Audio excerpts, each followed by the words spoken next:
Okay, everyone, hold on. Before we get started with our episode, I know that we had promised you guys last week we would have a new episode out, and we didn't. But that's because I was out of town. We tried recording the episode over Zoom. I was staying at a not so great hotel, and the Wi-Fi cut out. Yeah, So, yeah. It's evidenced by that the Wi-Fi cut out. the Yeah. Wi-Fi cut out. So we got about 55 minutes in, and then I just lost connection. So instead of a two-part episode, we're just going to do a supersized episode. It'll be more reminiscent of the first season. Yeah. And so sorry about that, guys. We'll get better or not. And let's go ahead and get started with the show. Hello, everyone. Welcome to Reservations. We're your hosts. I'm Rain Whalen. And I'm Jeremy Blair. So we're doing this over Zoom, not because anyone's sick, but Jeremy's out of town. I am out of town. And so just so you guys know, I'm staying in a really shitty hotel. So the internet might not be great. So I might cut in and out. I hope not, but it might happen. So far, you've been good. Okay, good. Or you might cut in and out for me. I don't know. So Yeah. I'm staying at the Quality Inn. So Quality in. what's the opposite of a recommendation? It's Don't go here. yeah. Okay. It's not terrible, but it's not the best. So As compared to the hotel we stayed in Weatherford, mhm. which one would you Oh, prefer? dude. Oh, Weatherford. That place. Really? That place was great. That place was great. Everything was clean. There. Because they also double as extended stay. You know, that could be someone's actual like home for a while. So. Yeah, dude, I loved it. I thought it was dope. That place was rad. Once they fixed the air conditioner, it was rad. But here it's like, yikes. You know what I mean? We got bamboozled pretty hard, but Bamboozled. bamboozled. We got hoodwinked, but it's so cheap that it's like I don't care. It's five nights for less than $300 is what I paid. Oh yeah, that's not too bad at all. And so I can handle. We had to buy Lysol wipes and spray, and so we did all that, and so we're fine. But we were like, "This is gross." Anyway, yes. And so I'm in Greenville, Texas for a wedding. My girlfriend is staying with the bride at the moment. The wedding is tomorrow, and so I have the luxurious room all to myself. So yeah. if you guys see anything behind me, please don't let me know. That will really scare me. So I'm supposed to be alone. You live in a haunted house, so I think you'll be fine. I don't think it's haunted. It's just old. Well, speaking of our trip to Weatherford, everyone, I know we mentioned it when we got back from Weatherford, but the movie set we visited dropped a trailer for the movie that we imposed on. Yeah. We'll put a link down in the description. That'd be great. It looked really good. Oh yeah, June 11th, I think, in select theaters, and then they're going to be expanding it in June 18th, I believe. Okay. Are they not going to drop it digitally anywhere? I don't think so. Okay. I wonder how At least much for money not right now. And one more final thing, guys. As you can tell, it is just the two of us. Unfortunately, Jazz could not make it. Again, like we mentioned, or I mentioned last week, she is in the Navy and she still is doing her exams and things like that. So obviously, talking about a movie isn't that important right now. But we're going to go ahead and get this out of the way. This is going to be a part one of a two-part Shining episode. So we might be able to get her next week for part two. Fingers crossed. Fingers crossed. Yeah. It might be over Zoom again, but at least this way, we'll get her input. Yeah. Because I mean, there's a lot that goes into this, which, during this week I haven't really had time to research, which is why I asked to split it up. Because I can talk about the actual movie and what I like about it all day long, but I can't get into the other stuff, right? I've been so busy, meeting all of her family and all of Yeah. that stuff, and doing this wedding stuff. So, Well, and I yeah. think it works better 2 parts, especially with a movie this dense. I mean, Yeah. I mean the movie itself is pretty easy, but all the mythology around it Yeah. and the adaptation as a whole deserves a whole episode. Right. So today, everyone, will be part 1. And what we're just going to do is we're just going to talk about the movie. We'll get into more of the mythos next week. Yeah. Interpretations, adaptation, talk. That's next week. So Yeah. I'm going to try So, not to talk about it today. I mean, we'll probably have to talk about a little bit of it, but Maybe. we'll really probably try to save it for next week. But Yeah. so, in case you missed last week, and I'm sure I already got the poster up in the edit, we are discussing The Shining. 1980. How Jeremy mentioned it in our 80s month series, the start of the year in 1980. Yeah. Yeah. They kicked off 1980 with The Shining. And what was cool is I was going to listen to the commentary today while I was watching the film, and it was cool who they got for it, because obviously they can't get Kubrick. Right. And so it was weird because no one involved in the production really was in the commentary. It was a Stanley Kubrick biographer. So he wrote a book about Stanley Kubrick, and the inventor of the Steadicam. Really? Which I thought was really cool. Yeah. Well, it's important that he has input because of how the movie looks at all, right? So there are so many Steadicam shots in this. It's not the first movie to use the Steadicam, but it's the one that utilized it the most. In its infancy. Yeah. Oh, absolutely. Yeah. More so in the tracking shots of Danny on his big wheel. Yeah. Which I thought was so cool how they did it, because the rigging put the camera up here, but Danny is, 5 feet off the ground. And they're like, well, what if we just flip the rigging and have the camera down here? And it works perfectly. And it's perfect. And they did something similar with him running through the hedge maze in the snow in the final moments of the film. And again, like once you have it in your mind that they're using a Steadicam, you're going to notice it the entire film. That's there are so many shots that are using it. Think of it as handheld, but it's a lot smoother than handheld. But they get so much more motion. We've never done an episode on Halloween, I don't think, but no, we haven't. Halloween, I think, was the first film to use the Steadicam. In the opening tracking shot, the POV shot of young Michael Myers sneaking into his house and killing his sister. That was all done in Steadicam. Yeah. Well, of course, John Carpenter is also a genius in his own right. That's true. R.I.P. to another legend. John Carpenter's dead? Is he dead? I don't think so. Everyone post in the comments if he's dead. I don't think he's dead, so that's not true. But not a big deal.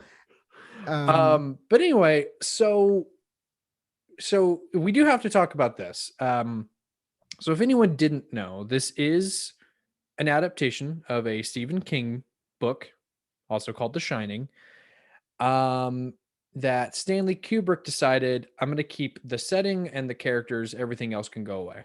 Pretty much. The book is this thick, right? The book is long. Yeah. And I think that's always adaptations' downfalls, up until recently, when people decide miniseries are okay, right? Right. And people will watch them. But then that didn't really happen. I think there were a few miniseries that existed in the world, like Roots being one of them. That was a big commercial success in the 70s. But adapting a book for film, their thought is we got to trim a whole bunch off of it, right? And this is with pretty much any adaptation they were doing, right? Oh yeah. And because we need it to be X amount of hours, like 2 hours, whatever. This is almost 2.5, which is still pretty long. And we're not gonna split it up into 2 parts. That didn't exist then, really. Yeah. I mean, Back to the Future hadn't done that yet. So right. And so with Kubrick, he loved the book. So it's sort of contradictory, the way that he loved the book and then what he ended up doing to it. Yeah. Because even Stephen King goes through phases where he loves the movie and then he hates the movie, right? Because looking at it as just a horror film, it's perfect. Absolutely. If you never read the book, it's perfect. Okay. Yeah. But if you are like myself and love Stephen King and love the way he writes and love his storytelling, it's not perfect. It's pretty bad. As an adaptation. I started to listen to the book on Audible, and I haven't finished it, but what I have listened to and rewatching the movie, I'm like, yeah, that's not right. Yeah. No, that's not right. Yeah, I know. Yeah. I think it starts relatively okay, and then once Ullman introduces the hedge maze, it's like, and Ullman is friendly to him. Yes. He's a nice guy to Jack, which no. Yeah, right? In the book, he's kind of an asshole. This is for next week, but essentially this thing is completely different, especially in the way that they end. And we'll get into how Mike Flanagan sort of takes that to his advantage with Dr. Sleep, but we'll get to that later. Shout out Mike, because I really like what he did with Dr. Sleep, because he was forced to have to change major things from the adaptation because the Overlook is still there, right? Yeah. But anyway, so let's jump right into Danny Lloyd is the worst actor I've ever seen. No, I'm just he is, but we don't have to start there. He may not be the worst child actor in the world, but he's definitely up there. Let's jump right into just the opening. So the little commentary I got from the guy who wrote this Stanley Kubrick biography was how much he obsessed over just the color of the text for his films. Really? So like for the scrawl of the credits in the opening, he kept changing the colors, making sure they're just right, because he liked that they were in color, right? And he likes that they moved up as an end of the film would be, right? Right. And it's so funny to me because that, I think, encompasses Kubrick perfectly, because he's so obsessed with the color of the text that go ahead and just tells you, everything the rest else. of it, right? Yeah. Which is, I even wrote on my notes, poor Shelley Duvall. Yes, poor Shelley Duvall. Because of how obsessive he was with details. Now, speaking of that, you being the film history buff, when did Kubrick start getting this anal, I guess I would say, or getting comfortable with his own unique style? Would you say it was 2001? Yeah, probably, because he had done, like we had talked about before, The Killing, which is amazing. Lolita, Dr. Strangelove, Spartacus, right? A lot of these were just, they're not quite director for hires, but they are Kubrick films, right? Like you wouldn't consider them to be Kubrick films.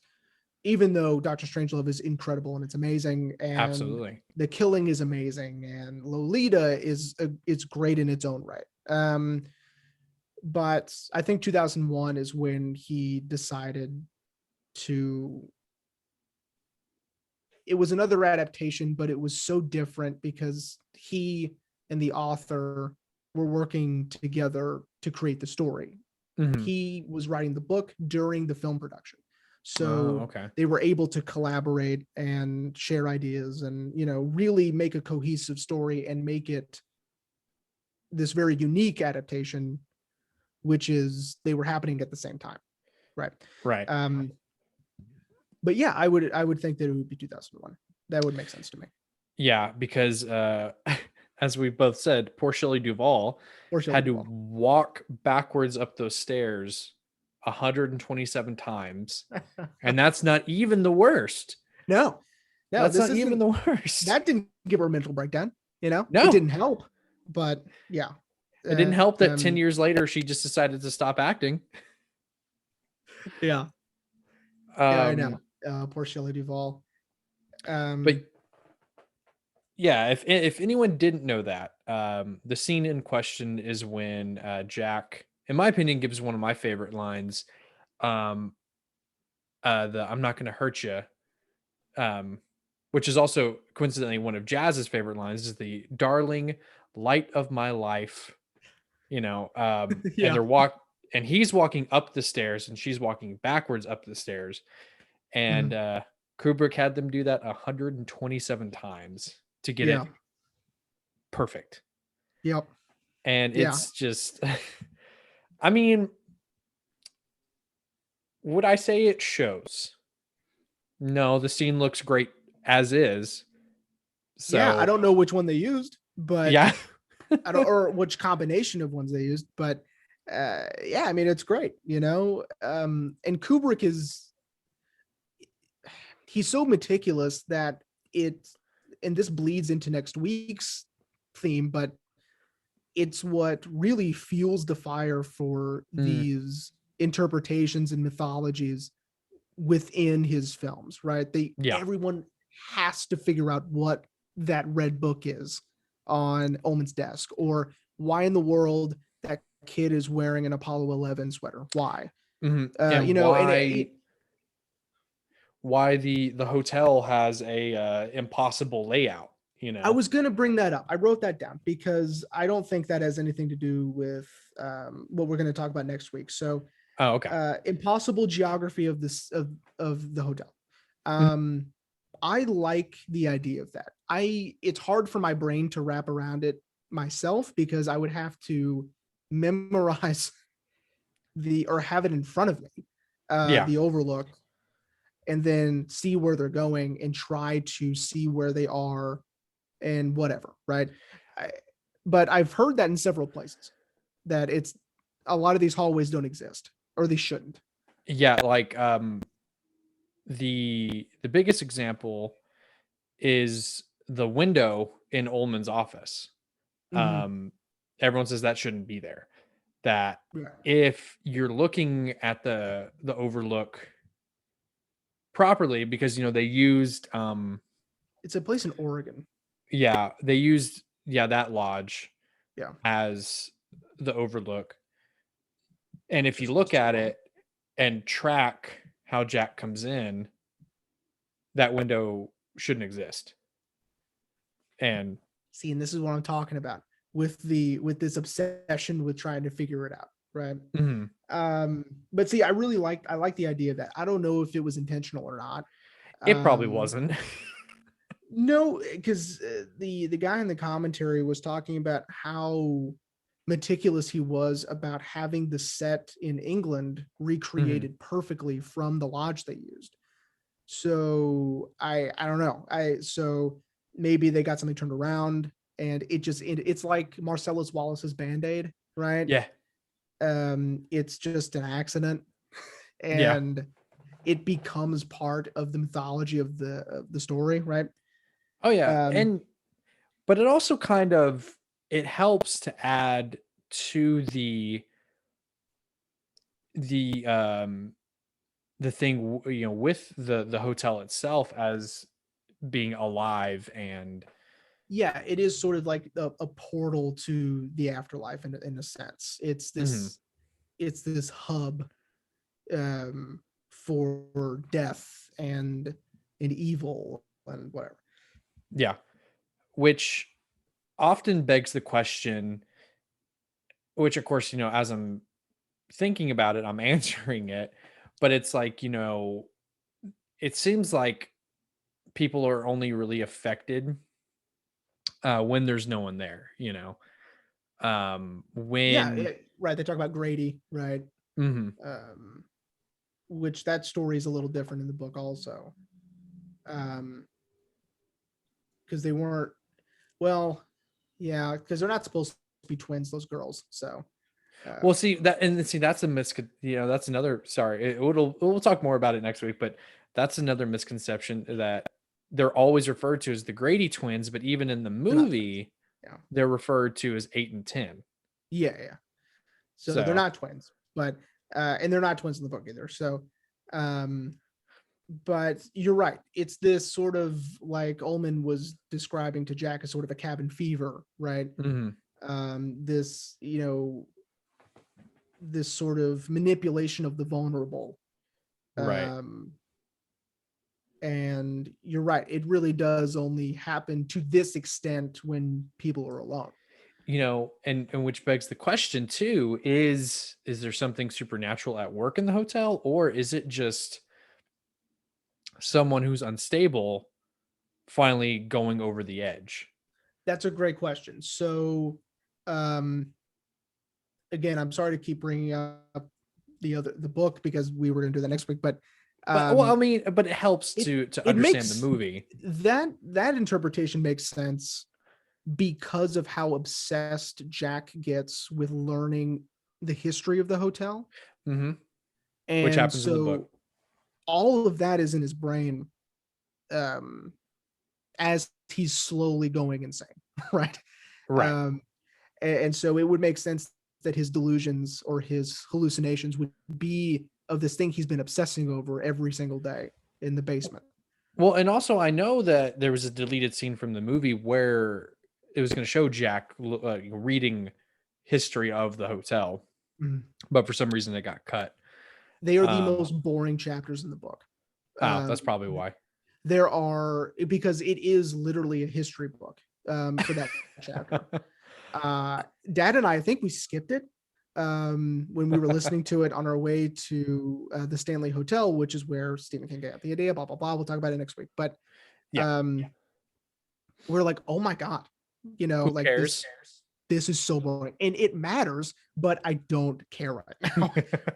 Where are the ghosts? Yeah. Um, and so, but in Stanley Kubrick's The Shining, it's built upon this ancient Indian burial ground, Mm. right? Which is not in the book. Yeah. There's a lot of Native American Imagery. symbolism, Hmm. yeah, and imagery in Stanley Kubrick's The Shining, Hmm. um, which of course helps with the idea it was built on a Native Which American will burial ground. really, I really want to talk about next week too, because that rabbit hole goes super deep I know, for that I theory. know. But something, going back to the movie, something that I think helps, that Stanley Kubrick does kind of do from the book, is to help the audience understand, is Jack just losing his mind, or is there something supernatural here? Because they include that in the book. You'll have to refresh my memory, but in the Mhm. book, Jack is sober for only like a couple of weeks, right? But in the movie, I he's sober think for it's a 5 months. I think it's a couple months. I don't know if it was 5, but I don't think it was just weeks. I think it was a couple months. But Okay. and he was doing pretty good. He was still contacting his sponsor, which is a really big deal in the book Hmm. because they went through a traumatic experience together because Oh of their yeah. drinking, because of their drinking, and so it's bonded them and also helped remind each other why they're staying sober, right? And so that's his alcoholism is a gigantic theme in the book, where here Yeah. it's not really. Yeah, I mean it's mentioned, but I still feel like it Stanley Kubrick is trying to give us almost poke holes in the theory of, maybe this isn't really supernatural. Yeah, yeah. Where Um, Stephen King is like, it's supernatural. Like, there's no question, right? yeah. Um, especially with the fact that you know Danny and Dick Halloran have this ability to speak to one another and to see things and right. Mhm.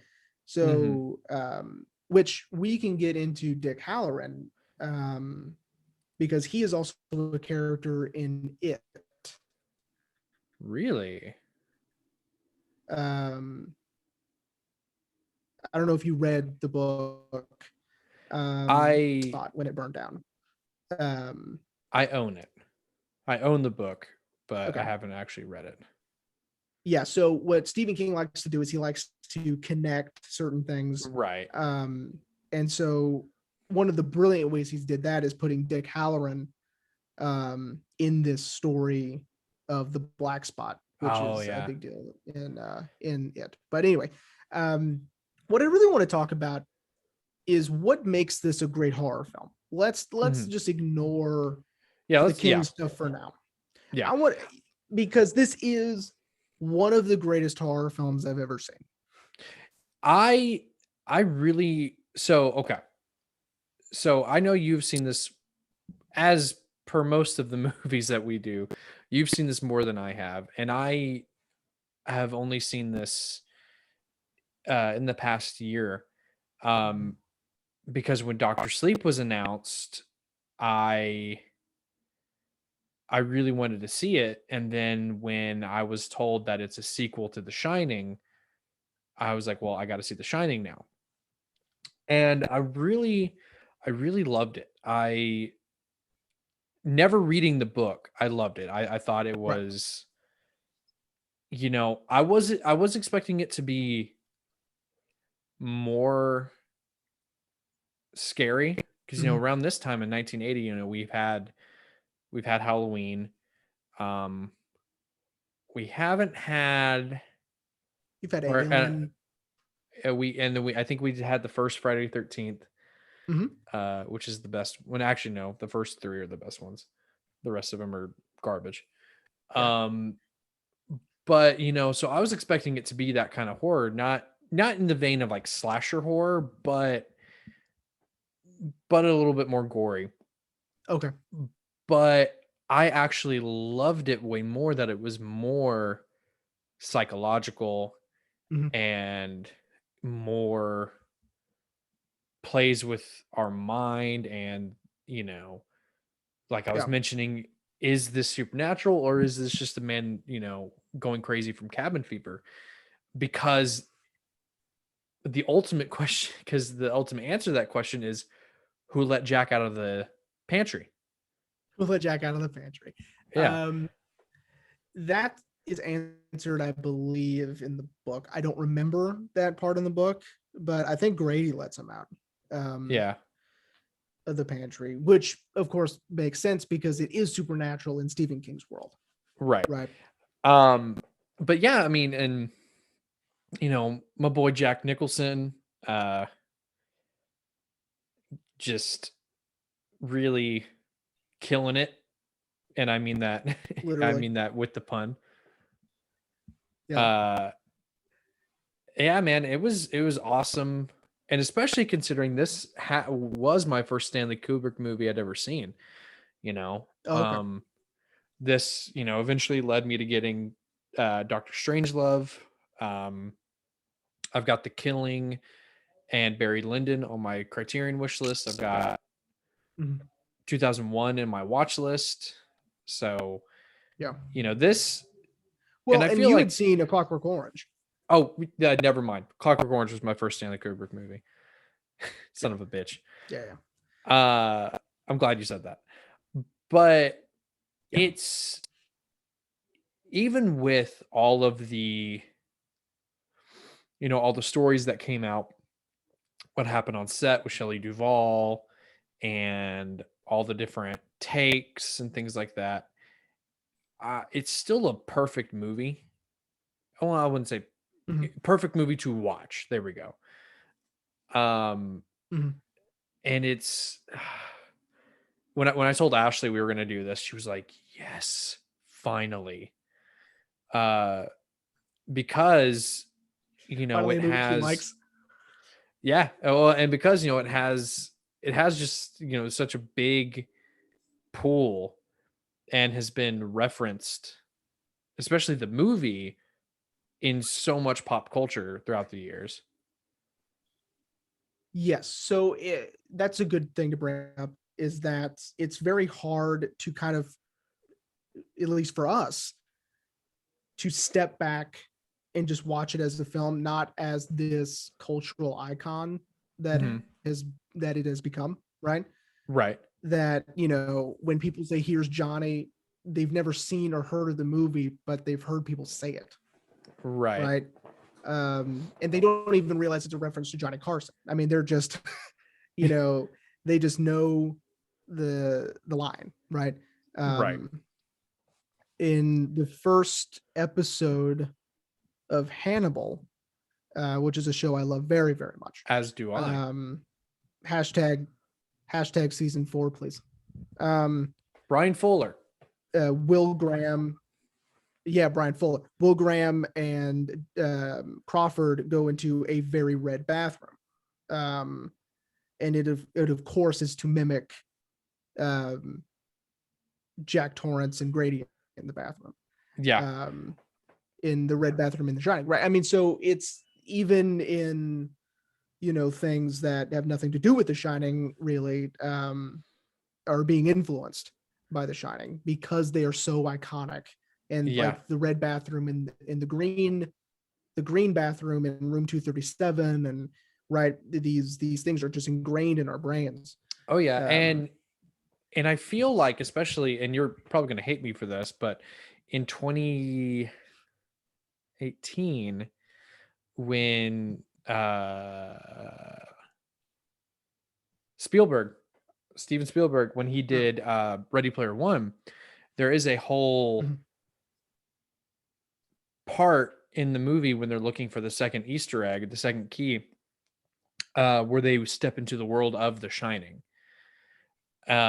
And he uses a lot of, virtually everything is original shots. They just had to go in and CGI certain things. CGI everybody in. Yeah. The opposite of what Mike Flanagan did, by the way. Sorry. Really? Yeah, Mike What? Flanagan had to recreate every shot Oh, because he's well, using different that people, that makes sense. Yeah, yeah, right? yeah. Yeah. But yeah, because then they had to. The only thing they really had to reshoot was the Grady sisters, um, because I guess a lot of their footage had become, it was hard to composite, so they had to. Mhm. What they did is they got stand-ins, and then they were able to composite. But anyway, but I I felt like with that movie that kind of resurged because they really made a point to talk about a lot of the mythos about how Stephen King hated the movie, um, even though the movie's widely considered to be one of the best horror movies. And um, Jack Torrance sort of makes a cameo, and Mhm. it's Jack Nicholson, but you don't really see his face. But it's That's cool. it's, I need to see that part of the movie. I think I'd yeah, like because it. I know you won't care about the rest of the movie. No, nope, not even um a little bit. uh but then like, yeah, so I feel like that really kind of helped bring a new audience to The Shining, Mhm. you know especially for people who've maybe never read Ready Player One or anything like that. They just saw the movie and they're like, okay, well, what's this movie now? Yeah. uh and it's just so cool too, because The Shining is just, it one of the things I love, and I feel like I've mentioned it in some of our Wes Anderson episodes, is the use of framing. Mhm. And the framing in this movie is gorgeous. Yeah. Um especially when shots are centered around Jack's typewriter. Yeah. It's so beautiful. Yeah, you bring up a good point. So, yes, yes, in the space of the frame, things are either dead center or things are very bright. Again, I'm thinking about the bathroom scene where that red is just popping right behind Jack, right? Um, which again is brilliant. And then, we have the Steadicam shots, which are incredible. We have what I love is, especially in the opening, is we have this really, if you were to watch it on mute, I pointed to the TV, you can't see. You would think that it's a very peaceful, just a scenic shots and whatever to open this film that we don't might be, a feel good movie or whatever. But you turn on the music and it's full of dread and fear and foreboding. And these two things juxtaposed together, make for a brilliant psychological confusion of what I'm seeing is very pleasant, what I'm hearing is not. Yeah. And right. And it also kind of supplants that idea of, especially how the camera is moving around Jack's car. It's almost like something is following him. Yeah.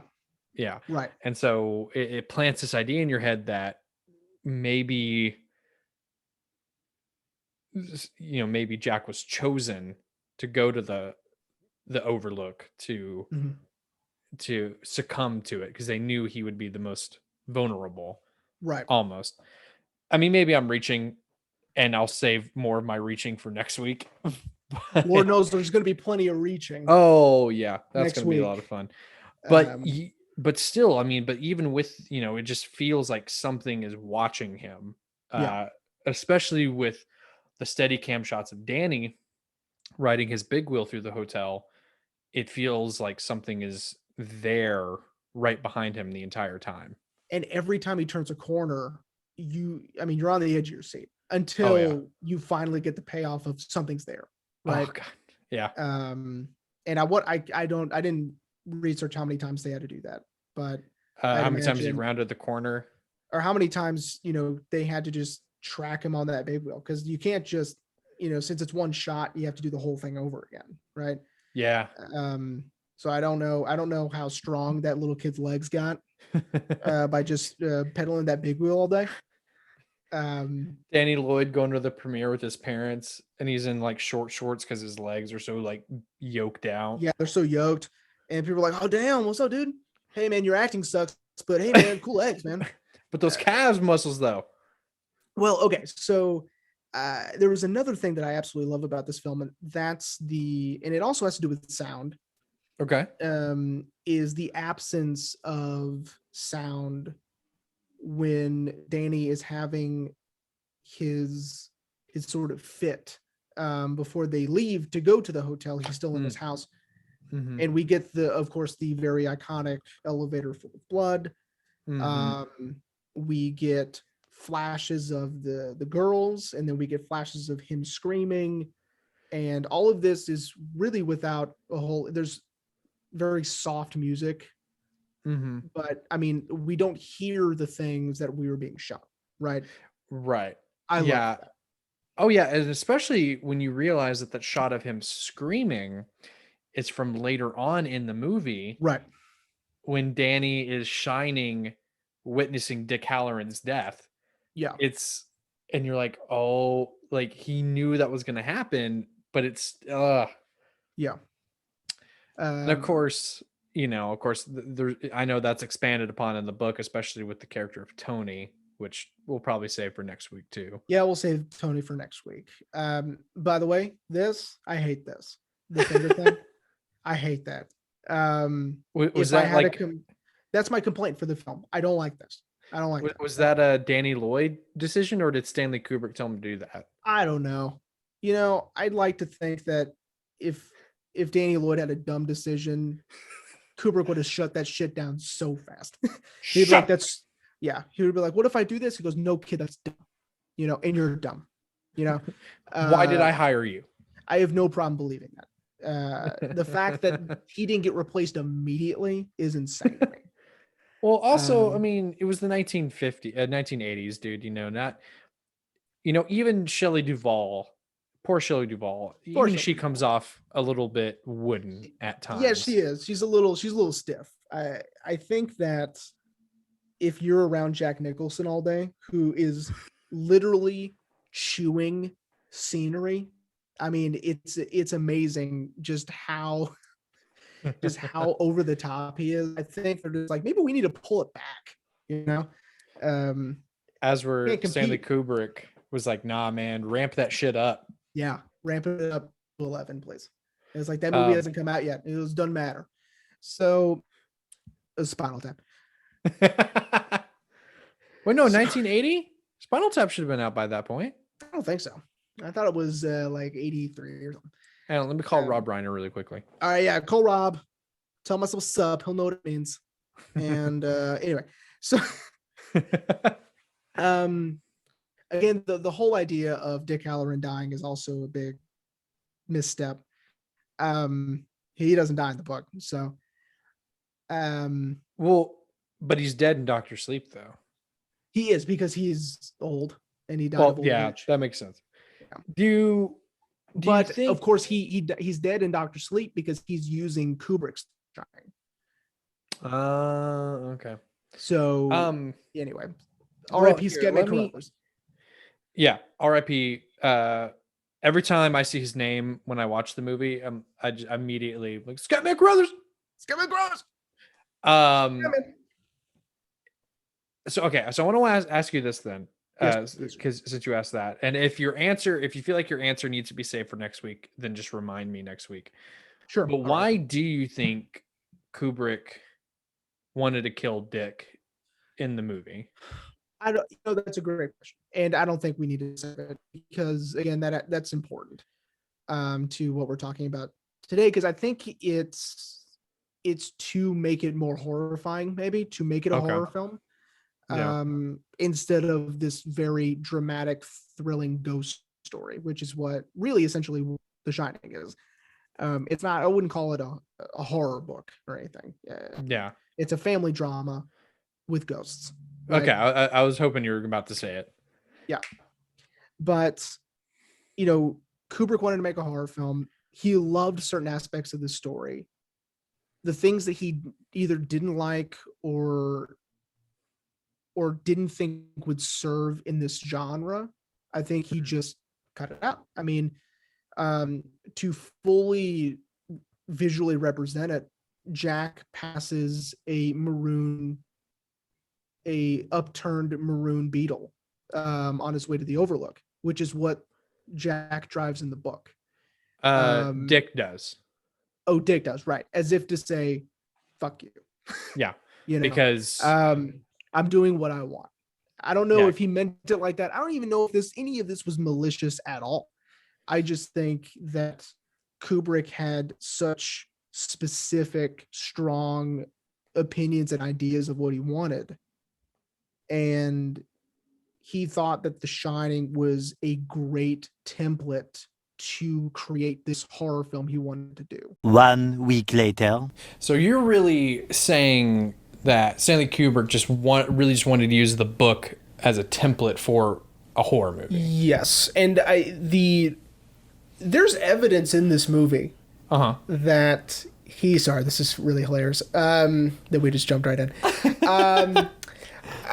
There's evidence if you watch the film that he likes the book or loves the book, right? And pays attention to details in the book. I mean, there are certain lines of dialogue that are taken from the book. There are certain details that necessarily don't need to be in there that are from the book, and that, you know, so it's not like, you know, if you saw the 1990 miniseries for It, the director didn't read the book. Really? Yes. Well, I mean, the writers did, obviously, and he just directed the script, right? Right. Which I think is dumb. Well, and also that was a made-for-TV movie. Right. So it's not like he didn't read the book or he read it and just said, fuck it, I'm just using location and names. That's it, right? There are things in there that are from the book. I mean, I think it's just those things stand out more because of how different everything else is, right? Right. Like the difference in, the animal hedges versus the hedge maze. You know? Which that's a gigantic change, and I think the change that allows for over analytical nonsense is room 237 because it's room 217 in the book, so there would really be no reason why we would need to change that. Right, which there's so many theories on why it was changed to 237 rather than 217. I'm 90% certain they confirmed that it was because the hotel that they based the overlook for the movie had a room 217, and they were scared, like, hey, people are going to know that this is based on our hotel. We want people staying in that room. Can you change it? Now, here's what's funny is that the hotel that Stephen King stayed in, where he based the overlook on himself, the Stanley Hotel, that room is booked year-round, years in advance. Yeah. Like, it's never empty. Didn't you said you've stayed in twice? That? Oh, God. Yeah. I stayed when I graduated from high school. Dad and I took a trip up there to go stay there for a few nights, and then when I graduated college, I took Mom and my buddy Kale, and we stayed there for a few nights. It's a really, really nice hotel. I mean, it's very old. There is no air conditioning. Oh, fuck. But what's funny is that we don't understand the concept of this unless you're there. But even in July, at night it's cold, and so you can just open the window. Oh, it's in Colorado. Because it's in Colorado, right? Right. And it's north of Denver, and so it's cold. Yeah. Yeah, being from Texas, what is cold? Yeah, what is that, right? Today, Haley and I went to just have a picnic with some pizza and her bunny rabbit. Oh, yeah? And it was hot. Yeah. It was hot today. So. Yeah. But see, in Colorado, at least in Estes Park, where the Stanley Hotel is, I mean, it could be, the middle of summer, and it's cold at night. So, you need a jacket. You know what I mean? It's nuts. Yeah. So, you know what? I kind of want to jump in to the lore surrounding this movie, because I don't think I've seen another movie with so much mystery I would argue around it. I would argue another film that's like this, coincidentally, is 2001. Oh, yeah. Which is also Kubrick, right? I would consider 2001 his masterpiece. That is all Kubrick, right? Mm-hmm. And it's everything we would get to love about his style in the second half of his career, right? Right. But you're right. I think that, with this one, and it has a lot to do with the changes, right? Okay. Because people who love the book see this movie, and then they go, there has to be a reason he changed it, right? There has to be some sort of hidden meaning in all of these changes, because why? Right. Because with 2001, at this point, Stanley had proven, there's a reason for every single frame in my movies. And there is a great interview that recently was uncovered a year or so ago explaining the ending to 2001. And he explains it. He tells you what's going on and why every time we switch angles in that room, he's getting older and, he's right. He explains all that. I'm not going to do it here, but he does explain it. We may put if you can give me that link, we'll probably I can try to find the interview. We may put it in the doobly-doo. Yeah, it's super neat. In the corner or some shit like that. Yeah, one of these places. That's really interesting. So but you're absolutely right, because there was an answer to that question. What's up with the ending, right? Right. Which almost seemed unsolvable, because it was so unique and so different, right? And just so bizarre that they're like, I don't think there is an answer. And he just comes out and says, yes, there is. Yes, there is. Here you go. Here's the answer. So, which means there's one for this one, right? Right. Coincidentally, I found a book at Barnes & Noble. I almost got it, but I was... I think it was like $30. Oh, was it the archive? Yeah. Yeah, I got that for my birthday a year or so ago. Dad gave it to me. Yeah, it's super thick. Oh, it's gigantic because it's his entire filmography. Yeah, and I really wanted it, but mainly just for the Shining part of it. Right. Like, even though I've seen Dr. Strangelove and I love it, I want to keep the mystery alive. I don't want to know how he did certain things. Yeah, I get but The Shining, there are things I want answers to. Yeah. And I was like, $30 doesn't justify this much of this big ass book. It's gigantic. It's we can put up a picture of how big it is. Yeah, maybe I can find like a side profile. Yeah, or something. It's huge. But you're right. It is this gigantic book that, has a lot of these sort of behind the scenes information and his notes and things like that he kept and whatever. It's very cool. I've skimmed through it. I completely forgot I owned it for this episode. I probably should have texted you when I found it, be like, yo, dog. And then that way you could have that way you could have looked through it. But yeah, we're gonna go and get this out in the open.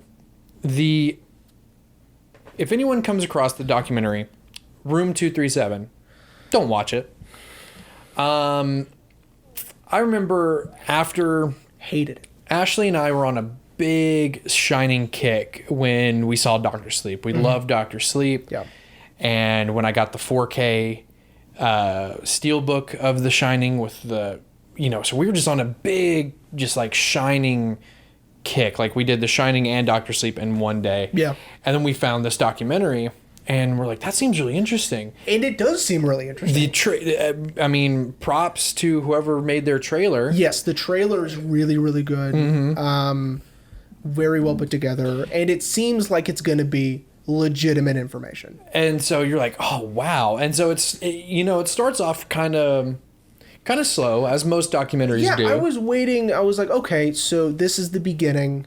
Once we get the title card, it's just going to go. We're going to start seeing these people's faces because I want to know who's talking. Right? Wrong. They don't do that. You know why? Because they're cowards. If anyone has ever seen a documentary, you'll know the interviewees show their faces. They have a little name. Most of the time, right? Most of the time. You never see who's talking. I mean, if you watch it with subtitles on, it'll say their name and Will who's it really? I don't even think they say their name. I don't think they do either. But none of the information that's given is either A, already known. Like most of the shit they said, Ashley and I are like, yeah, we already knew that. Right.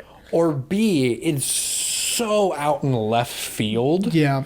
And I'm like, how did this even... Yeah, a lot of it is just wild speculation and really just they have an idea of what they want this movie to be and they are trying desperately to have it fit, having the information they have fit their hypothesis, right? It's pretty much trying to fit a round peg into a square hole. Yes. Yeah, it's nonsense. But, I remember vaguely thinking every once in a while someone will say something and I go, okay, maybe, right? Because I am personally, I like certain fan theories. I don't like the name, but I like that people have these sort of finding a new lens to look at a movie through by sort of speculating on certain aspects of it, or I'll give you a wonderful example I just found out a few days ago, is that there's a theory that fans, and anyway, there's a theory that Seven takes place in Gotham City before Batman, because they never say the name of the city, and whatever. I kind of like that. it's not true, but I think right. but I think it's really neat. I think Fincher didn't want. Listen, we can do a 7 episode later, but Yeah. but I think in that case, he just didn't want to pigeonhole this story in one place. Right. So don't mention where the place is. Right. That's all that is. But I like the idea that someone is saying, what if all this horrible stuff is happening, because they argue, I think it's whatculture.com did the video. Their rationalization was John Doe is this very fantastical Gotham-esque like supervillain, right? Okay. That's very flamboyant, theatrical with his murders and things like that. Kind of Very mysterious and wanting to teach a lesson, right? kind of almost reminiscent of the Calendar Man from the Long Halloween comics. And which, and so there is validity kind of to 7 being taken, because there's nothing explicitly that says it doesn't, right? Right. With this, Oh yeah. it's more like, well, he did that because obviously, okay, it was their attitude also. They were just like, you're an idiot if you didn't notice this, but I'm smarter than you and I noticed this. Well, and I go, fuck you. And here's the thing too. And here's the other thing too. We've done a Kubrick episode before. I'm sure we will do many more the more we do this. But Kubrick is a fantastic director, but he's not perfect.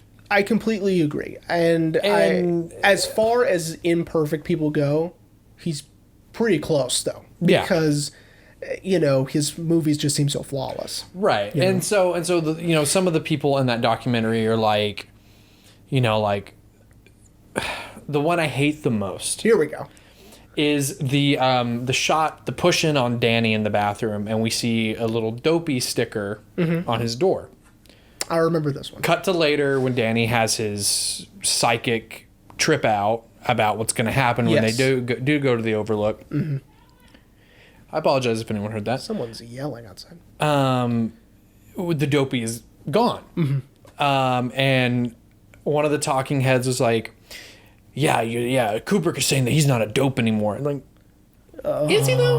Or did they maybe think that was dead space and was like, hey, let's put a little sticker right there. Maybe one was filmed before the other. That's what I'm thinking. Yeah. Because not all movies are filmed in chronological order. No, I mean, this one definitely wasn't. Zombieland, the first Zombieland was filmed backwards. They filmed the ending first and then worked backwards. Yeah. So, I mean, I agree. And I think that is, they want to seem relevant. Therefore, here's my ideas to make me seem smart. You're not. And that's... here we go. Any theory that anyone had involving Danny, I completely would like like when Danny's playing with the toy cars. With the carpet pattern. And is this when he's wearing the Apollo sweater? Right. Yeah. Which that's another thing too. Don't get us started on the Apollo shit. Actually, you can, because that's what the episode. Yeah, we're gonna get to that. We're especially gonna get to that. But like when he's playing, he has the trucks following the pattern of the carpet, and we clearly see that where he's sitting, the carpet pattern is closed. The hexagon attaches, but then when Kubrick flips the camera, it's open. Mm-hmm. And so a lot of people are like, "Oh, look, I'm like, no, he probably was not paying attention to the carpet, which maybe, yeah, because like watching behind the scenes stuff, I also want to take this moment to take back what I said about Shelley Duvall. I did not think you would actually bring this up. Of course, I think last time I said poor Shelley Duvall. I take that back, because Shelley Duvall is not only a terrible actress, but she's also very difficult. So I'm gonna go ahead and say I hate Shelley Duvall, but just watching the behind the scenes stuff, she was driving me insane. And here's why. So we'll get back to the theories and stuff, right? But here's why I think Shelley Duvall was quote unquote being mistreated on set. Mm-hmm. It's because she was being difficult. And here's one example. So I don't know if you watched the the 35-minute behind the scenes footage that Vivian Kubrick shot. I started to when I first got the 4K. Yeah. I was like, I really want to see what happened.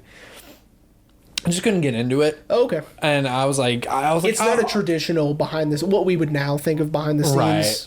I think that's footage. why, but maybe one day I'll actually sit and I'll watch it. Keep in mind, this is 1979. Kubrick not only has done like The Killing, Lolita, Paths of Glory, all that stuff before 2001, but he's done 2001. He's done A Clockwork Orange. He's done Barry Lyndon. Okay? Mm-hmm. He's done all of that by now. Right. Shelley Duvall is going, I don't know if that's right. I think that this is better. And I go, shut your mouth. Like,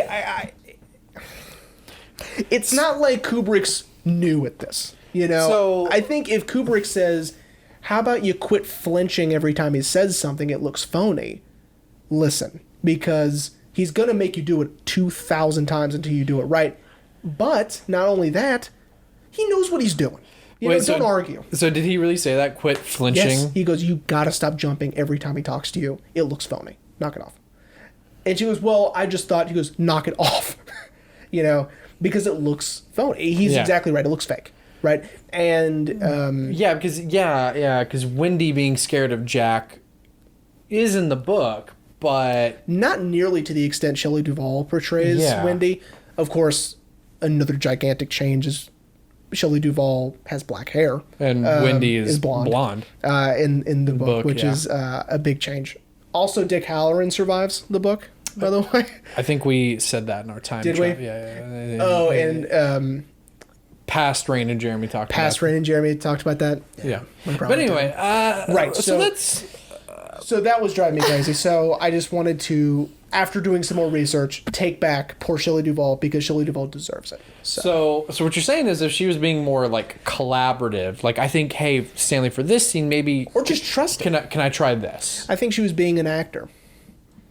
I think an actor in the traditional sense of what you would think of like being sort of like... A diva? Kind of, yeah.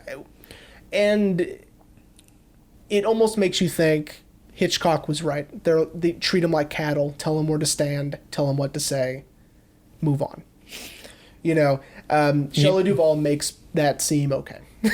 Well, sidebar, Tom Holland apparently did that for the first time, finally was an actor, and like when they were filming the new Spider-Man movie, apparently they wanted him to wear a wig because he had cut his hair for the Uncharted movie that's coming out. And he was like, no, I'm not wearing a wig. You can deal with it. And apparently he's never done this, but he was like, because he's had to wear a wig for Cherry, which I'm sure he didn't like. And it's probably uncomfortable. And and apparently, and I'll save all this for the other time. But anyway, we're getting away. But that's my. I see the point. Yeah, that instead of trusting, or at least being more collaborative, she was just like, no, I'm going to do this. And it also, the behind the scenes proves a fun little story I'd heard about Jack Nicholson, where he was on the set of A Few Good Men, and he would be screaming and yelling his lines, right? And then they call cut, and he would just smile and sit back and go, all right. I mean, completely done, right? It was good take, guys. Good take. That's exactly right, because on the behind the scenes, he would do his take, and then they go cut, he goes, all right, that was pretty good job. And he would be talking, completely goes back to being Jack Nicholson, right? Jack Nicholson is dope. A goddamn national treasure. And I really want to get to some of the directional stuff that I really love about this film, but let's continue on with this with the theories and let's continue debunking with the Room 237. Yeah, because that movie's dumb. And it's the Marcellus Wallace Band-Aid problem. Yeah. Where people want to overanalyze things that are just either mistakes or things that don't have narrative meaning, right? He had cut his head shaving that morning. Tarantino liked the way it looked. Yeah. and that's all it is. Yeah, Right? the only thing that you ever have to analyze in Tarantino, which shout out to our very first episode, is the briefcase. What was in the briefcase? A light bulb. Now, Exactly. But yeah, I do like debating. Not really debating. I do like talking about what things could mean. Not more so in the sense of what is Kubrick trying to tell us, but more so in like what isn't he telling us? Not like, oh, Danny was wearing an Apollo 11 sweater. That's Kubrick telling us he faked Apollo 11.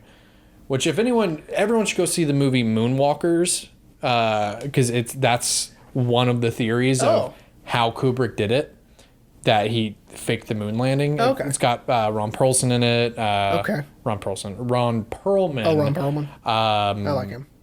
Rupert Grint. Interesting. It's aight. Okay. It's pretty funny here and there. The ending is hysterical because when they see the actual moon landing, they're like, "Wait, did we do that?" And that's how it ends. But anyway, That's but fine. like I don't think that's why it was in the movie. I think it was the 1980s. You know, Here's a photo sweater. There you go. Yeah, and honestly, like, and then of course we alluded to it last time. We alluded to it in the first half of this episode, but the Native American stuff. Yeah, that is the only thing I would say. Not necessarily Well, it's because he added in this narrative element of it being buried or on top of an Indian burial ground, which is not in the book. So right. I think he needs to sort of play that up more. So having the Native American imagery, right? Exactly. Yeah. The tapestries, the paintings, the whatever.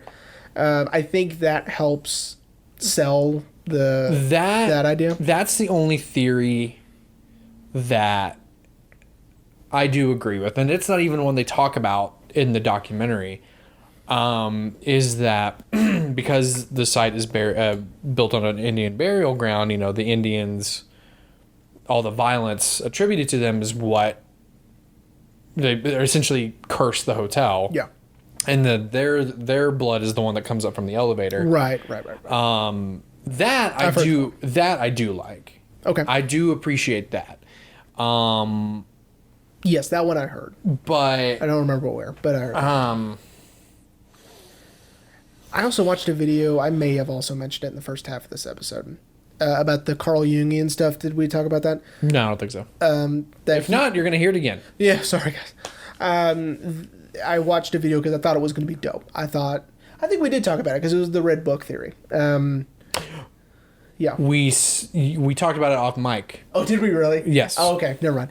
That Carl Jung's The Red Book is on Stuart Ullman's desk in the beginning, and it's these Jungian psychology theories, and that's with the whatever. J, everyone. Yeah. He's not going you, like you. Jung. It's a J. J-U-N-G. Wait, it's this way. J. Oh my god.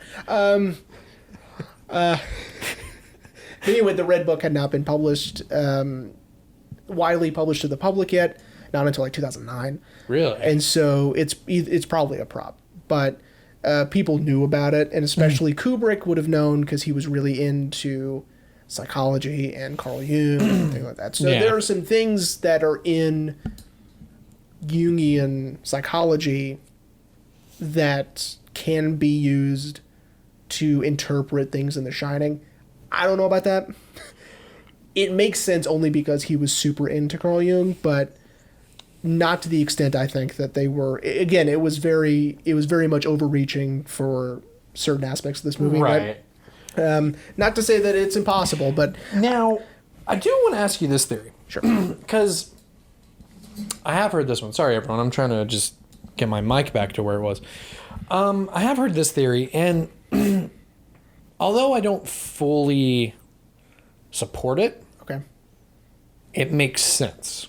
Okay. Do you believe, sorry, everyone, God, that Jack sexually assaulted Danny? Ooh, That's interesting. For this movie, right? Right. Okay. Right. Yeah. The book, it's just The book is no. No. Well, what's really interesting about the Big Jack difference is his alcoholism is barely touched on in the movie, right? Because in the book, when there's like a whole chapter when he gets that drink at the hotel, it's a huge deal that he drinks it, because that means the hotel has complete control over him. He's going to go off the wagon. He's going to become violent and whatever.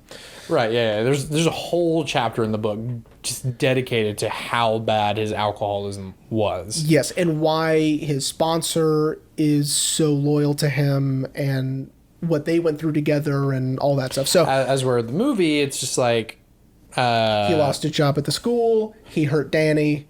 He doesn't drink anymore. he's been a couple months sober. And that's pretty much it. Yeah. You know, him breaking Danny's arm in the book is a gigantic deal. As where this is just scathed over in a couple of She lines. goes, he didn't mean to, right? Which is sort of Wendy's response in the other one, but it was a really big deal. So that's a Big Jack difference. But Right. The molestation theory is really interesting, and I kind of like it. That's a fun one to think about. Because so like I said, I don't fully support it because I don't want to believe it, I guess. Okay, But all the evidence makes sense. tell me some of the evidence, Raymond. One of the pieces of evidence. Now, of course, I think it's just the prop person I was hate like, your shorts, by the way. I didn't even notice you were wearing those. oh, no one can see him anyway. Oh, they can't. He's wearing University of Texas shorts. Dude, these are old. I've had these for years. I'm a Texas Tech grad, so go ahead. This is the better school, but it's in our nation. It's in our state's capital. Okay. But anyway, no. So he shit. Oh, so when they're doing their tour of the hotel, and Ullman and the other guy, I can't think of his name, when they walk up to Jax, he's reading Playgirl.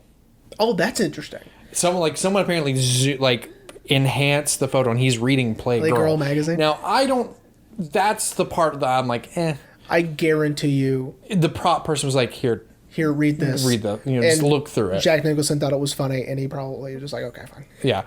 But, then like a lot of the camera movements in their apartment when like Jack looks into Okay. I see what the you mean. room, and there's a great video, and we'll probably put it in the link for the YouTube from a channel called New Rock Stars, where they did a full breakdown of it, and they talk about how the bear picture above Danny's bed ties back into the bear and the man later on that Wendy sees, which is, of course, the original manager of the hotel was a closeted homosexual, and that's in the book. Oh, right. And so that's also a bigger deal in the book. But anyway, but it has no explanation in the movie, which is crazy. They say that it's they draw the comparison that this is how Wendy finally comes to the realization that Jack has sexually assaulted their child. Interesting.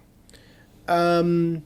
And like how Jack, like how he is with Danny, like especially in the scene where Jack is starting on that descent, when he's... Oh, and this is when Danny comes into the bedroom? To get his toy. Yes. Okay. And Jack is just being really weird with him. And yes. Okay. Like I said, I don't fully support an interesting it. one. I don't fully support it, but it tracks. And that is a good example of, I wouldn't say enhancing the story, because that sounds sort of strange in this context, but Right.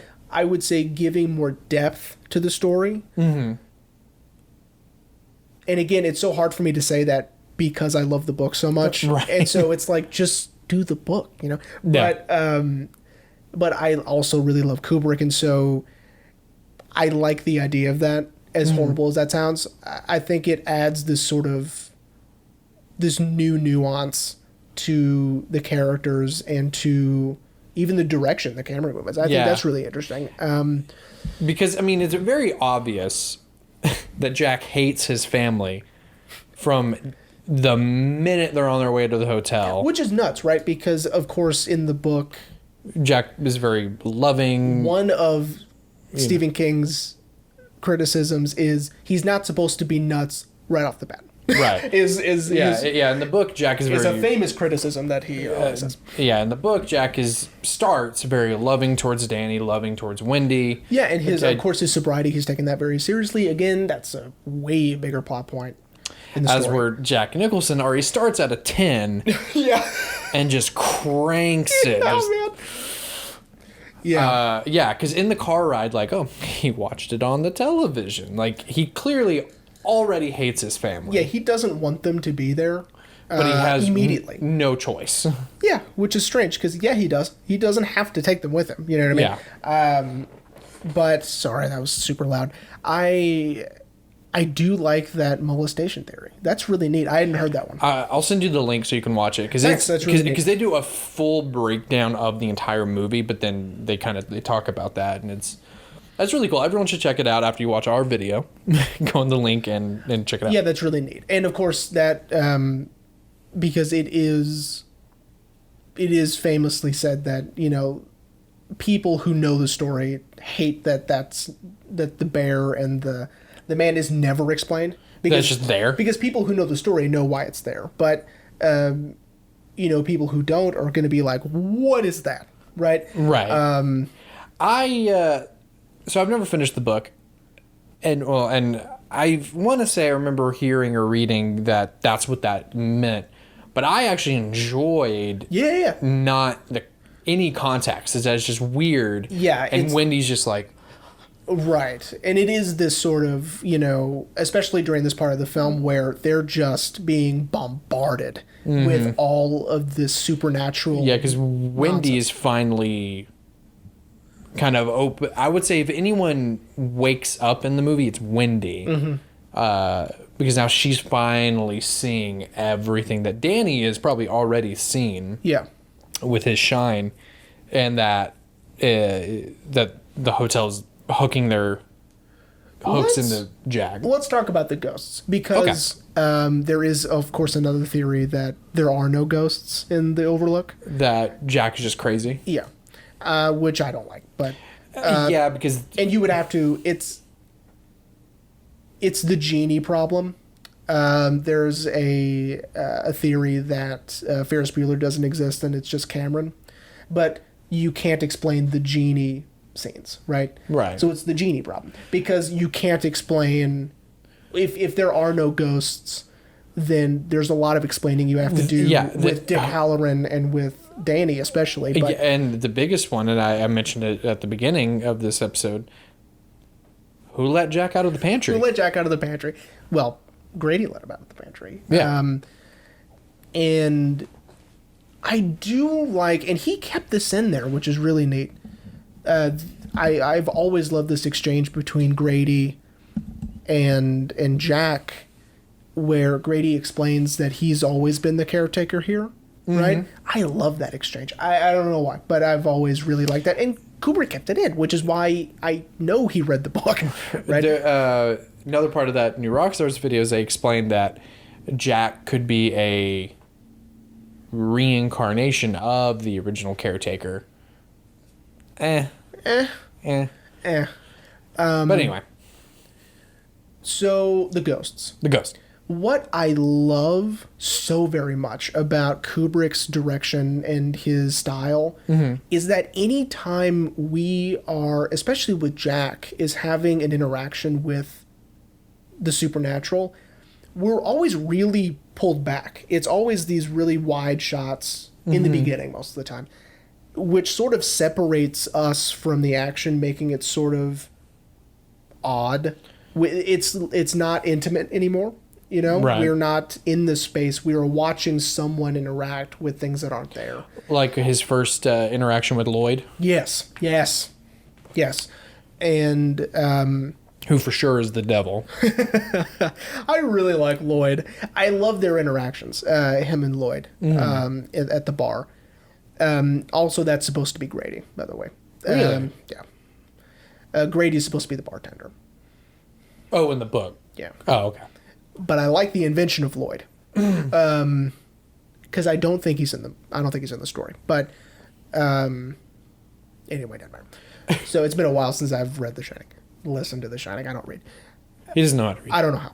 So, but I love this sort of, it's almost voyeuristic that we're, looking through the window almost and seeing this man have these interactions. And they always seem sort of, they're different tones, these scenes, with the supernatural, especially with Jack, I think. Oh, yeah. And I think Kubrick just pulls that off so beautifully. And again, it makes this a good horror film. Oh, yeah. Making these scenes stand out from the other ones because of what's happening in them. And I can't really put my finger on what it is what makes it so different, besides maybe just the knowledge of knowing that they're ghosts. But I would say is that most of these scenes that Jack interacts with the ghosts, besides the lady in 237, right, which another big thing from the book that they scathed over of the lady ODing on pills. Yes, in the bathtub. Slit her wrists, yeah. Yeah, but anyway, to me, it's always been almost welcoming to Jack. Yes, Jack. Like come. Yes, and that's also in the book. They need Jack, right? They feed off of his hatred and his vulnerability with his drinking, and they feed off of that with him, right? And of course, this is another thing that I thought. Wendy checks the boiler in the movie, which is how the hotel burns down. Spoiler in the book. So I thought that was fun that they just have Wendy do it. Right. And it's supposed to be done every day, and it's whatever. Doesn't matter. And we never see anyone down there. No, and because the caretaker, during the summer, yeah. Right, during the open months, the caretaker is the one who walks Jack through all of this, and then meets with Dick Halloran later. Right. It's not Stuart Ullman. Ullman he says, "Hi, you're here, good," and gets the fuck out because they hate each other, right? In the story. As we're in this one, Ullman's like, "Let me walk you around, Jack." But there are two other things that I absolutely love. The first one is when he is in the pantry, that shot from underneath him. Oh yeah. I can't get enough of that. And in the behind the scenes, you watch him direct Jack. Doing the scene with him with the lens and underneath them, and okay, try it this way. Okay, John, try looking to the side when you say that, and it's awesome, right? You can see how much detail Kubrick goes into. Yeah, because I'm sure, apart from Shelley, Jack was like, "All right, yeah, cool, gotcha, It's no problem." He's like, "I'm on it." Gotcha, homie. And I can't get enough of that shot. Oh yeah, and it's very unnerving. Yeah. The shot of being underneath Jack, watching almost this transition. Well, really him trying to goad Wendy into opening it because he's acting sincere when he's already too far gone. And he's like, "I'm hurt. I think you hurt me pretty bad. I need a doctor," things like that, right? And then when he knows she's not going to open it, that's when he's like... loses his mind. Yeah. Right? In pure Jack Nicholson style, which I love. The other one is the axe. So when he is swinging the axe in the door, this is before he gets into the bathroom. We follow the axe head with the camera. We're not following Jack, right? And so the camera swings and stops with the axe head as it makes contact with the door. I can't get enough of that either. Oh yeah, I think it is so cool.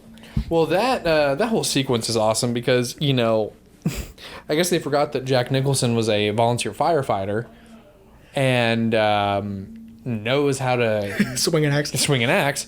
And so they brought in fake doors because they're like, "Oh yeah, he's not going to get through them, super easy." No, he destroyed them, and they're like, "Oops." And I think they were like, "Well, Jack, can you get through a real door. And he's like, yeah, bring in the real door. Dude, no problem, man. And yeah, and it's become so iconic of him chopping through 2 doors. Yeah. It's very over the top. It is very over the top. And of course, the Here's Johnny thing is, beyond iconic. I think that, it's so iconic that people don't even know that's a reference to Johnny Carson. Right? Yeah. And, which is fun. And that a lot of people don't realize Johnny is a nickname for Jack also. Yeah. And also, because I think his name is Jonathan. There's another theory that I'm a little bit more supportive of, is that Jack is also very anti TV. Oh, okay. That would make sense for his he reaction. watched it on the television. Yeah. But then as he loses his mind, he becomes a TV character, almost like a cartoon, almost like a Looney Tune. Yeah. That's funny. Doing the whole and I'll huff and I'll puff, and then referencing Johnny Carson. That one I like less, if I'm being honest. Okay. With you. That one I like less. Well, I mean, it's not that big, really. No, and I think that takes a lot more homework. Yeah. Than like the molestation one, which doesn't. That one. That's why I like that one, I guess. But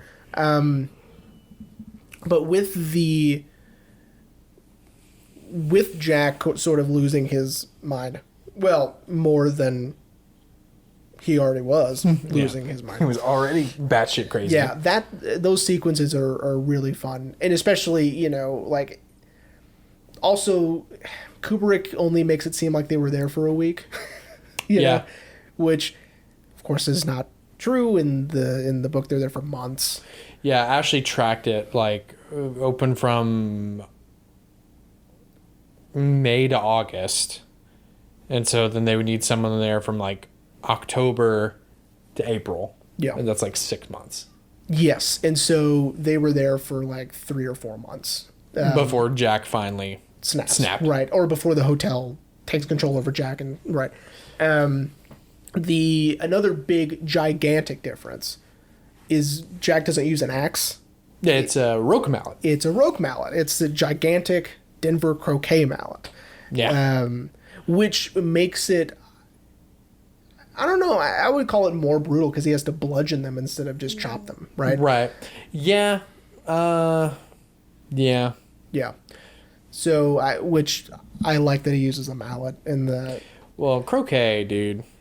I mean, croquet is a bougie thing, but... Yeah, which is that's kind of funny that Stephen King wrote that, that he kills you with such a bougie sport weapon. Yeah. Rather than this stainless steel axe. Yeah, and if you want... It's hard for me to sort of suggest people watch this, but you can watch the miniseries from 1997. Yes. When I was a kid, I was obsessed with it. I loved it. I thought it was so good. And now, rewatching it, I watched it a year or so ago. Were you like, oh, God. I was like, oh, no, it's not good. So... there are things about it I like, but... So, as we kind of mentioned with the It miniseries, I would say in the 90s, kind of like how we're going through now, the 90s were going through a Stephen King renaissance. Now it kind of re-spiked back up in the 2010s. Yes, because they much also better now. Yes, well, I would say The Stand. Oh, I've heard The Stand is awful. Well, the original miniseries that Mick Garris did in the 90s is much better. Still, yeah. I've heard the new one is awful. Listen, if you want to hear us talk about that, I can talk a while about why this one's not great. But anyway, so Stephen commissioned. Because he even wrote it too. Yes, right? he wrote the teleplay for. Yeah, and so because he's like, if you want it done right, let me do it. Do it yourself. And here's the thing: even though Jeremy and I both love the book, there are a few things in the book that don't translate very well in film. I agree, and especially then. So, like the hedge. The hedge animals coming to life. Yes, the hedge animals coming to life in the story doesn't look great in 1997. Well, Tony also, that's another thing. I talked about it before in the first half of this thing. I don't like this. I don't like the finger thing. That drives me insane. But also the explanation of Tony, of being this thing that lives in his mouth and then hides in his stomach. I always found that just ridiculous. I don't. Well, that supposedly plays another part into the molestation theory. Okay. Oh, I like that. Okay, now I'm on board. And now I'm on board. Okay. But no, the real reason for Tony is It's Danny. It's adult Danny reaching out through The Shining. Yes. To warn him about certain things. And to essentially try to stop this from happening. Which is why in the book he's like, don't go to the hotel. Trust me. Right? And of course, Danny doesn't realize it's him. Yeah. As an older guy, right? Which, would you say Stephen King kind of retconned a little bit with the Dr. Sleep book? A little, but he's older in Dr. Sleep. Much like older than, I guess, I'm assuming the older version of Danny was supposed to be. Yes, because Tony is like in his 20s. And of course, and in Dr. Sleep, and he's in in his 40s. Yeah. Okay. All right. Never mind. Yeah. No. Okay. Then I wouldn't say he retconned it. I think he was paying. Well, Stephen King is a brilliant author, so I'm sure he was paying attention to his own world building. I think about this so much, especially with it. I'm wondering. I've always wanted to ask him this: if he has a map that he has drawn up of Derry. Oh yeah. Like that he has in front of him. Like because everything's so specific and where people are, and Derry's not a real place. I'm sure he's got, or maybe he's just that smart. I don't know. Tons of notes to make sure that he can thread. Yeah. Because, man, and we could talk for hours about the actual Stephen King universe, because at the center of it all, it's the Dark Tower, and that's what. Right. I know, it's insane. And but anyway, but and of course Dick Halloran is in it, which we talked about in the first half of this thing. But right. But anyway, so I was going to make a point about. Well, it was the molestation theory about Tony? No. It was because I like that actually. Oh, this wasn't it, but I wanted to mention this. Is as I was mentioning, now with the 2010s, we're going through kind of this Stephen King renaissance again of his books being adapted into movies. Some are hits, some are misses. Again, The Dark Tower. Dark Tower's a miss, yeah. Yeah. Which is a shame. Great cast. The movie did not hit it at all. But anyway, story for another day. And I've often found myself wondering during kind of the early stages of this if they were ever going to remake The Shining. And then I saw Dr. Sleep, and I'm like, nope. Well, because Mike Flanagan makes... Shout out Mike Flanagan.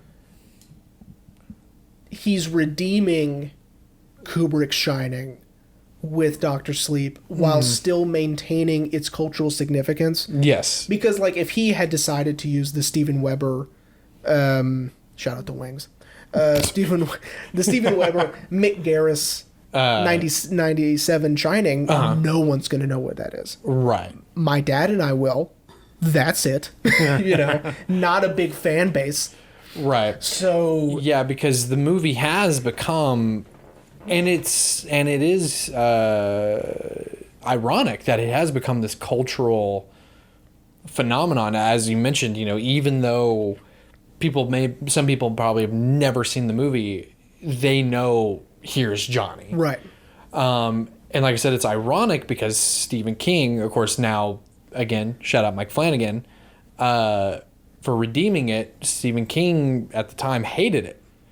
And it's so... Which you could completely understand why. And it's absolutely. Because it's like you wrote something and someone just set it on fire in front of you. You know what I mean? We should ask Quentin Tarantino... in front of you. We should ask Quentin Tarantino about Natural Born Killers. We really should. Yeah. Yeah, let's get him on the line. So, he listens. But I agree. Oh, yeah. And, I understand why Stephen King hates it so much. For a while, I boycotted the movie because I'm such a fan. that I'm like, if he hates it, I hate it. You know, We hate Kate Hudson now. yeah, get on board. And so I'm like, yeah, man, Kubrick's a son of a bitch. You know what I mean? But after seeing it, I go, wait a minute. Well, and I think, and it's kind of the point we've sort of been making is, yes, there are all these changes, but the movie stands on its own. Yes, if people as its own entity. If people were to ask me, is the movie good? I would say, as an adaptation, no. As a movie, yes, absolutely, yes. As a horror movie, it's a home run, right? Right. As an adaptation, no. So don't ask me if it's an adaptation. It's a good study in adaptation to see, to see different, sort of ends of this spectrum of this, bell jar, of this graph. Mm-hmm.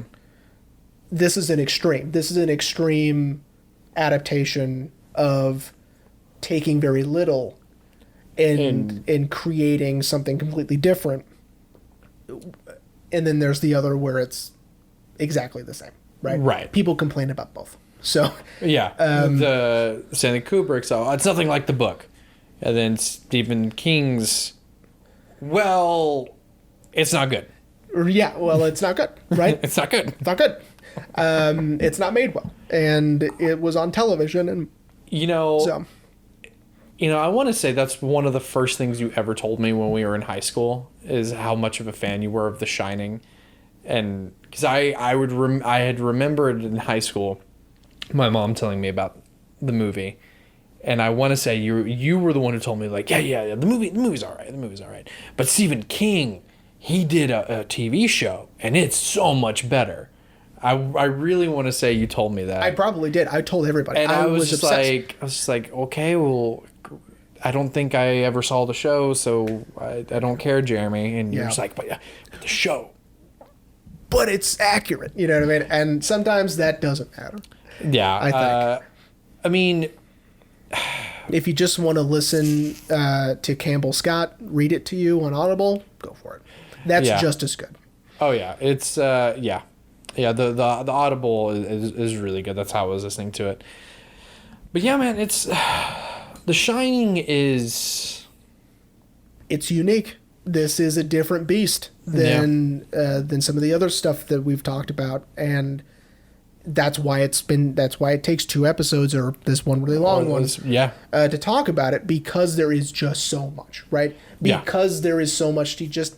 We could have done a 2-hour just about the differences, between the book and the movie. And then, we could have done another one about the stupid theories. And then we could have done another one about the actual movie itself. Right. And then, the acting. And because there is so much to unpack and digest of the movie. Now, I'm not going to lie. I wasn't expecting this episode to turn into the beast that it has become. Yeah. But I'm glad it did, because it is so... There is just so much, I would say the only other movie, and we will do this one, the only other movie with so much to unpack, and you're going to hate me. Probably.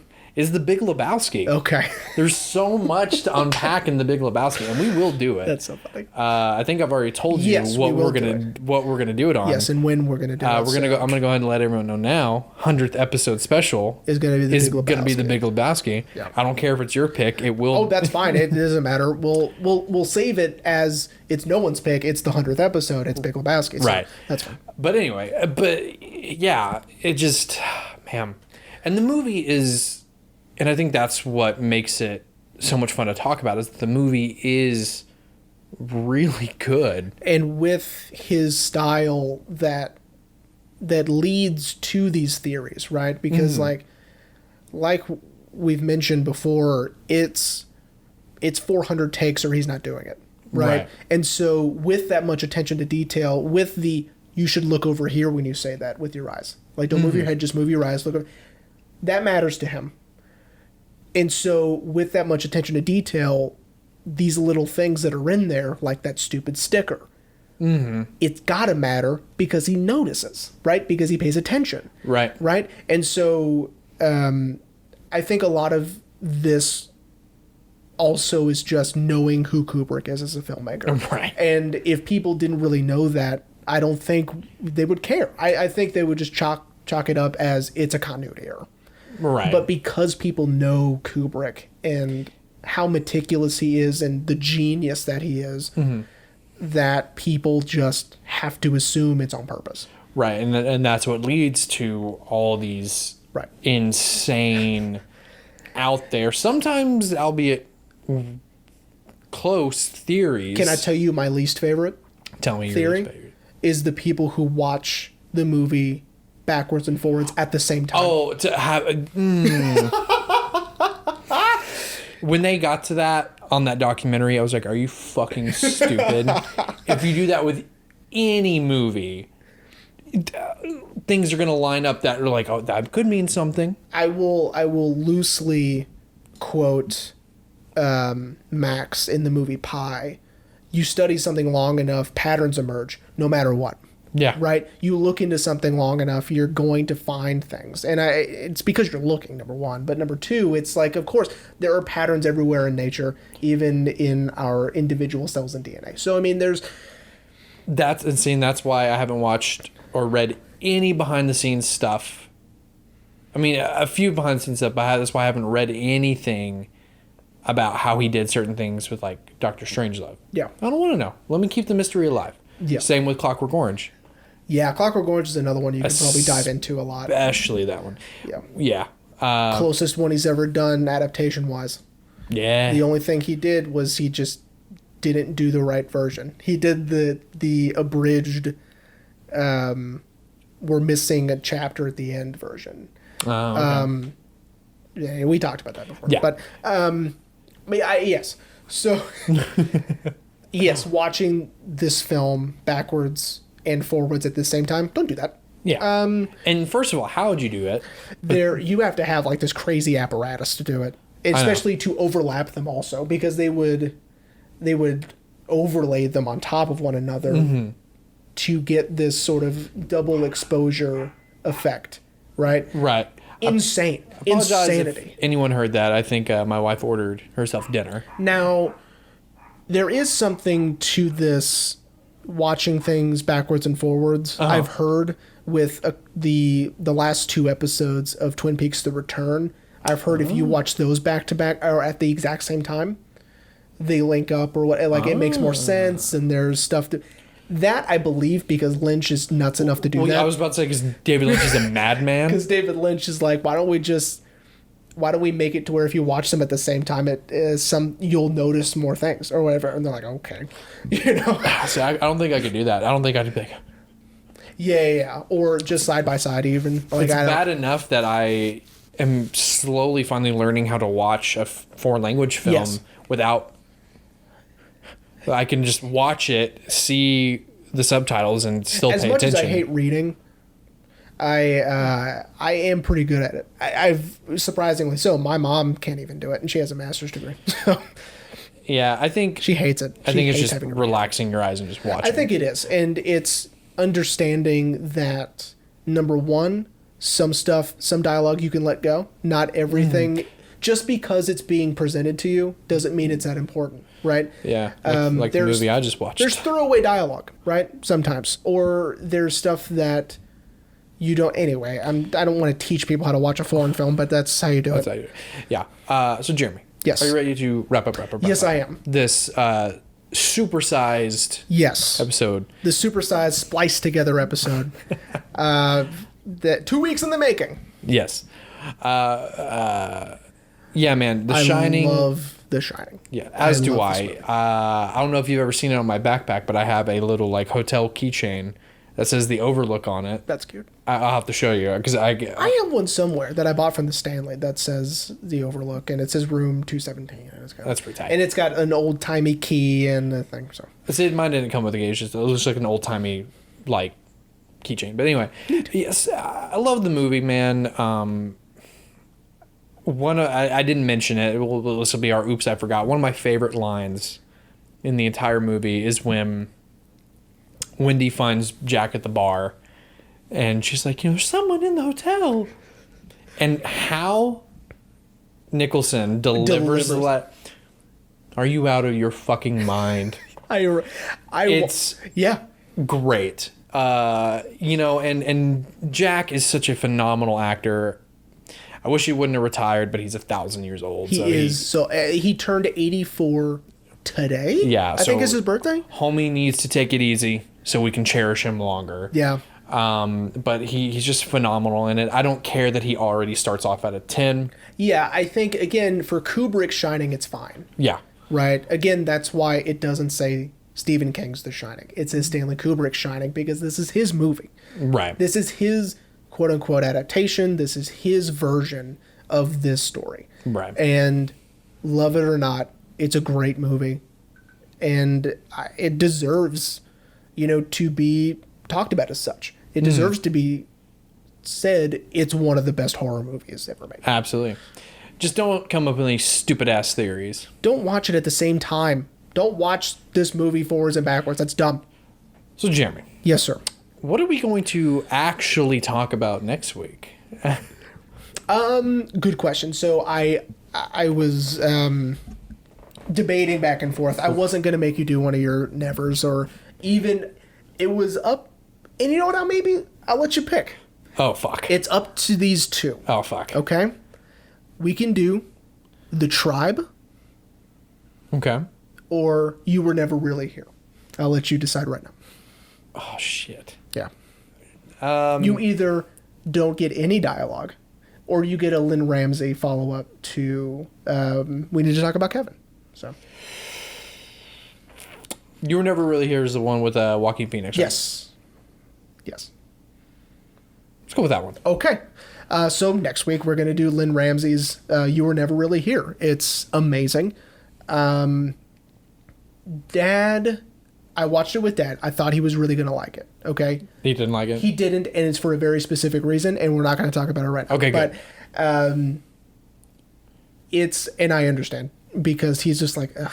But I cleansed his palate with The House That Jack Built. I don't know if that'll give you... and he liked that one, so I don't know if that'll give away why he didn't like You Were Never Really Here, but this movie is unbelievable. Lynn Ramsey she's a genius. Shout out to our We Need to Talk About Kevin episode. Yes. Go back wherever you get your podcasts and listen to that one. It's called Going to the Big House Making You Scared. No, it's something to that Going effect. to a big school making you nervous. That's it. Yeah. Because that movie is a masterpiece also. Mm-hmm. And it's such a shame that she has to wait so long to make these movies. It's a 7-year difference between We Need to Talk About Kevin and this one. She shouldn't have to wait that long to make a movie. I think that people should be more on board with her ideas because they're amazing. So what Jeremy's saying to all you producers out there... Idiots. Give her money. Yeah, give her money to make movies, man, because, yeah, she directs episodes of television every now and then, but let her make movies, man. They're so good. So, You Were Never Really Here next week. Yes, and this will be official next week. We will not make you guys wait another 2 weeks. No. Oops. But you know what? We're glad you stuck around and listened to this probably 2-hour-long episode, very reminiscent of season 1.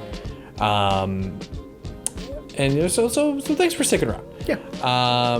We promise we won't do it again, and we will see you next week for We Need to Talk About Kevin.